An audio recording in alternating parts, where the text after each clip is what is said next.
Hello everyone. So today with us we have Dr. Naveen Punjabi, and he is currently serving as the Vice Principal of HR College Bombay. Thank you for accepting the invite, sir, and welcome to this initiative by College Dunia, which is Thoughts on Education.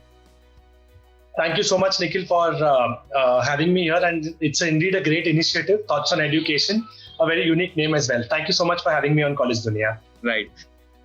So, sir, without wasting any time of yours, we'll start right away. The first question that I want to ask you is, you have held a key position at various educational institutes throughout your professional career. What are the key factors that keep you connected with the education sector, sir? Having worked for corporate and for education and at various capacities in education, I think it's the fact that you get a chance to impact lives is what keeps you connected to education. And my father was also a lecturer, and my grandfather was a trustee of a school. And they always said that a teacher echoes in eternity. So that is what the education gives you, an opportunity to touch lives of people and echo in eternity. So that's what education is to me. Right. Sir, moving on, the education system in India and other foreign countries are structured very differently. In your experience, what can an inbound student gain from studying here in your institute? Yes, indeed, the education systems are structured differently, but the new education policy is trying to bring in new innovation to attract foreign students. At HR College, we have a very active international programs committee head by Dr. Chandni. She's doing a wonderful job by getting a lot of delegations to India. So I've been fortunate enough, along with Dr. Jahangir Barucha, a very senior faculty of economics, to do a course on doing business in India. So we have a lot of delegations who wish to come and pursue these programs where they want to understand India. And they want to do a lot of study about India, because India is the most emerging business economy and a huge potential. So there's a lot of buzz that they want to know about India, and they want to be a part of this growth story. So in my opinion, if anybody who wishes to study in India can understand the market even more better and can kind of do business here and contribute to the economy. Right. Okay. And sir, how does the curriculum of HR ensure the best practices of industry? So very recently, HR College has become a constituent college, a lead college of the HSNC University. So by the notification of the government of Maharashtra, HR College, KC College, and Bombay Teachers Training College have now become part of the HSNC University Mumbai, where new age curriculums have been proposed. So what do we mean by new age curriculums? The curriculum is endorsed by industry. So we have had people on our board of studies who are from industry, and we also have companies who have been endorsing our curriculum. There's another interesting component which we had thought before COVID, which is a self-learning component where the UGC Swayam, which is the online MOOCs of UGC, have been imbibed into the curriculum, where a student can sit at home and do self-learning, and the evaluation of the same can be done in class. So that's the new curriculum innovation, where we want students to have a flipped kind of classroom, where they see some videos, come back in the classroom, demystify those concepts, and there's an evaluation to the same. Okay, really interesting to hear that, sir. Also, so what do you think? One more thing, Nikhil, which I wanted to add is that we've also got a component of interdisciplinary learning. So what happens is, choice-based credit system will be implemented in our colleges in the true sense. So let me give you an example. Let's say a science student, in his life, in whatever he does, he may want to learn how to file his tax returns, or may want to understand basics of taxation, because that is a life skill. Irrespective of he being a scientist, engineer, doctor, or whatever, he needs to understand taxation. So he can come to, he may choose one course in commerce, which is taxation or basics of accountancy, and he may want to polish that skill. Similarly, a commerce student may want to take up one minor or one course on let's say music from our School of Music. So all these things is possible at HR now, where interdisciplinary learning is one of the component in the curriculum. Wow. Okay. And moving on, sir. So what do you think your roles and responsibilities to HR and the students of HR are? Gone are the days when the teacher was the sage on the stage. So my role, of course, administratively, I have to facilitate a lot of things, but teacher is mainly at HR College a facilitator. This college is of the students, by the students, and for the students. And students are always at the forefront of whatever we do. We have close to 35 to 40 student clubs, and every day students come up with great ideas. So let's say that, last month, during the lockdown, one of the students came up with the idea of entrepreneurship club. One student came up with the idea of virtual industrial visit, where they said that we will reach out to the parents and try to do a virtual industrial visit, because we can't go physically, but the learning, there is no lockdown on learning. So let us do a virtual industrial visit and contribute to, let's understand. So we said, okay, and we have a very forthcoming principal where she's very open. Dr. Pooja Ramchandani, she's the in-charge principal. She's very open to ideas. Whenever we go with any ideas, she's always there. So HR College, it's more of a reverse pyramid where teachers and everybody else, all the administrators are at the bottom of the pyramid, but the students are at the forefront. They are primarily always there to take things ahead. Right. And sir, what do you think should be HR's top priority over the next 10 years? In the next 10 years, we would be, with God's grace, we are NAC accredited 3.72, which is one of the highest ranking in NAC. So over the next 10 years, we want to be a leading center for innovation, where we are technology driven and we are student centric and we provide world-class education. So the whole idea is that we would want to be a truly world-class education service provider with a lot of technology embedded, and again a very student-centric model where students drive the innovation. So it's always a pull where our students kind of involve us in a lot of things. So for example, data sciences. So the students come and tell us, we would like to understand data sciences. We would like to understand more in depth about data sciences. And that's where the idea of a school of data sciences was incorporated in the university. And things worked out very well for us there. Right. Okay. And sir, so what would you like to let people know about HR that they may not know?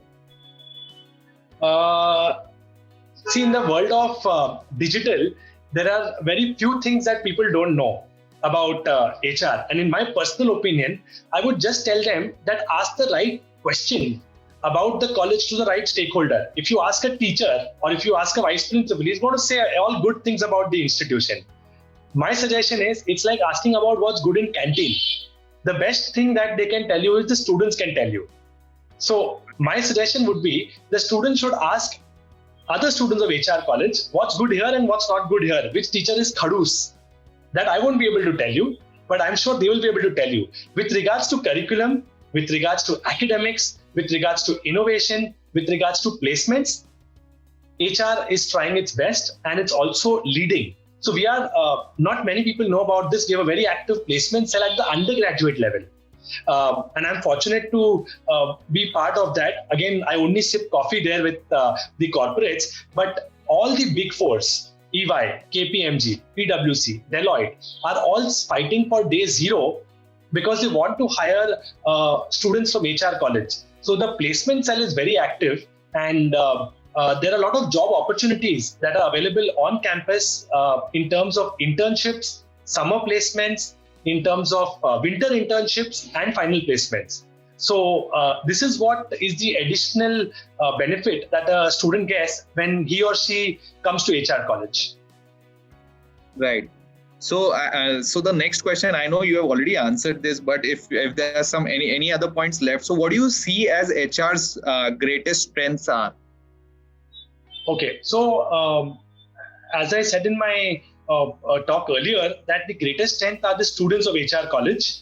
The second pillar of HR college is the teachers, and the third pillar are the non-teaching staff. So, and of course, we have a very, very, very supportive principal, Dr. Pooja Ramchandani, and the management. they are very forthcoming. You bring in any innovation, you talk about any new infrastructural requirement, they're always at the forefront.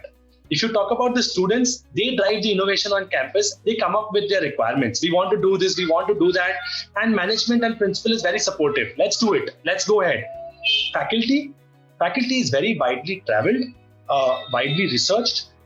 They kind of publish in leading journals, and they have done major and minor research projects of the university and of UGC. And most of them have either taught abroad or audited courses abroad.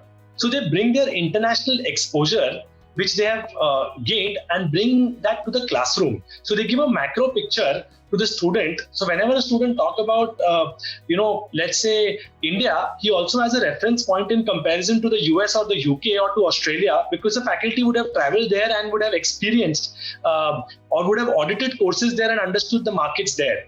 So that is what the true sense of strength, which is the faculty, the students and the non-teaching staff.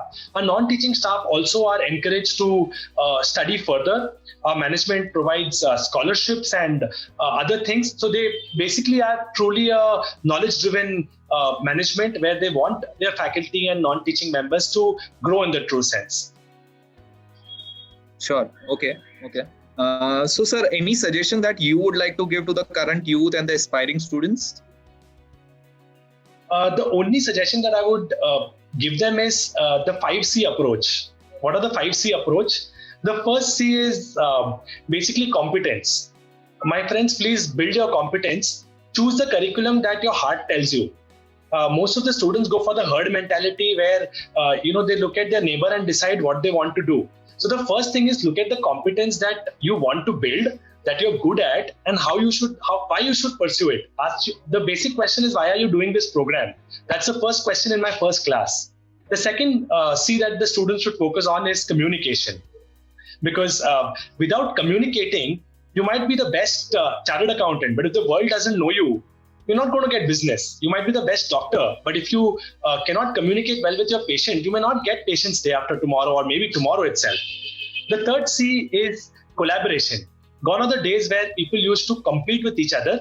Now is the era of collaboration. It's a sharing economy, and not, like, I will not share this, you won't get to know. Data is available online. Today you go on College Dunia, you can see the entire gamut of courses available. So by hiding anything, there is no fun in it. But then by sharing, you can kind of help each other. So please go ahead and share. It's a collaborative economy. Yeah. The fourth C is commitment. Whatever you have chosen, if you don't commit to it completely, you're half-heartedly doing, you may not succeed. And the last C is compassion. That's the most important C. Look at COVID. It doesn't look at your designation. It doesn't look at your age. It doesn't look at your race. It can hit anybody. Compassion is respecting people, empathizing with people, and helping people who are less fortunate than you. So we are all fortunate. Let us try to help people who are more fortunate by being compassionate. So these are the 5 C's that I would request the youth to focus on. Rest, everything else will fall in place, and I'm sure that they're all great human beings and they will do very well in their life. Okay. And sir, what are some of the plans that you are currently or will be designing for HR's international affairs and students? So we have a very active international programs committee head by Dr. Chandni Bhattacharya. She has a team of our a student team, which is again a very action-packed team. They liaison with all the consulates. And even during the lockdown, they had webinars from various universities across the globe. And they also had consul generals and officers from the consulates who came and addressed students and told them about what to understand, what not to understand. In the next 2 weeks, we have TOEFL and GRE test administrators, that is ETS, coming to talk to our students and faculty members. So there is always a constant action when it comes to internationalization, and HR College has been the pioneer when it comes to internationalization of higher education. We are very open to inbound delegations who want to pursue credit courses at our university, that is HSNC University.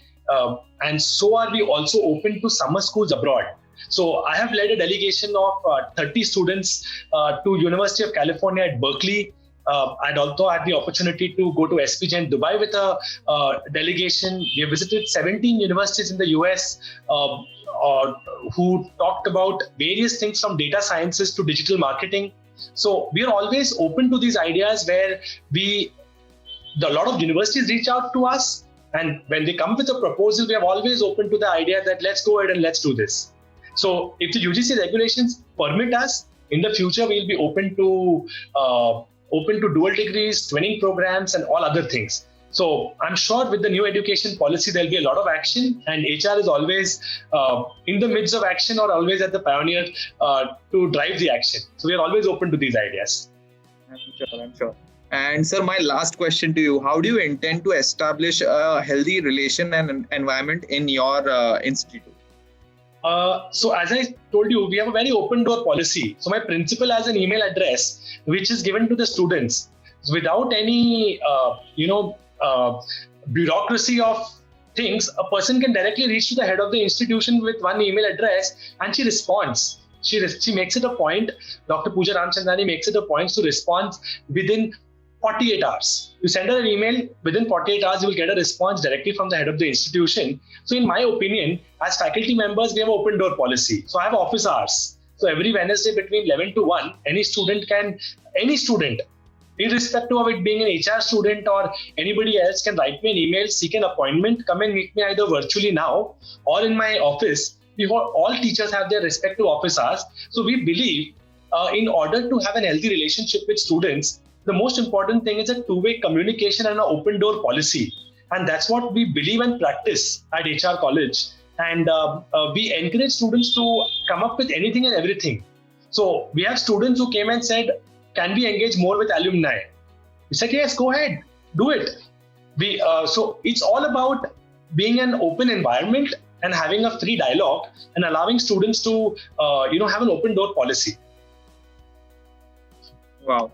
Okay, we are done, sir. So that was a really very, very insightful session. And thank you again for participating in this initiative that is Thoughts on Education by College Dunia, sir. Thank you, Nikhil. I really appreciate you guys doing great work, and all the best. Keep helping students and keep igniting minds and awakening hearts with your writing and with your videos and everything. All the best to you and your team. Thank you so much, sir. Thank you.